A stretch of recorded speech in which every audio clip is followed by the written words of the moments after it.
বৃষ্টি স্নাত সকাল মানে প্রকৃতির নতুন পোশাক, ধুলো মুছে নতুনভাবে প্রকৃতিকে সুন্দর করে সাজিয়ে তোলা। বৃষ্টির নরম ছোঁয়ায় যখন ঘুমটা ভাঙে তখন মনে হয় এই দিনটা আজকে খুব ধীরে কাটুক। বৃষ্টির সময় সকালটা আসলে ঘুম থেকে উঠতে এতটা কষ্ট হয়, মনে হয় আরও কিছুক্ষণ ঘুমাই, ভালো লাগে। আর এখন আবহাওয়াটা আস্তে আস্তে চেঞ্জ হচ্ছে, মানে ঠান্ডাটা আসবে আসবে এরকম।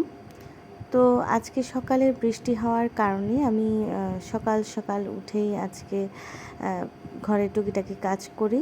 আজকে ভাবলাম যে রুটি না বানিয়ে একটু ভুনা খিচুড়ি করি, হঠাৎ করে খেতে ইচ্ছা হলো।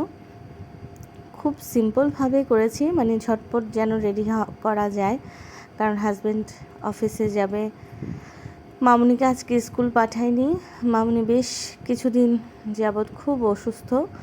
তো এই তো আমার ভুনা খিচুড়িতে আমি হালকা আদা রসুন আর পেঁয়াজ বাটা দিয়েছি, আর আলু আর বরবটি দিয়ে করেছি, সাথে একটু করে বিরিয়ানি মশলা দিয়েছিলাম।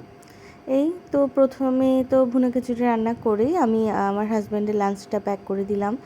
তো আজকে ওর লাঞ্চে ছিল বেগুন ভাজি, তারপর হচ্ছে মাছের মাথা দিয়ে আলুর দম রান্না করেছি, আর হচ্ছে বেলে মাছ দিয়ে বেগুন রান্না করেছি।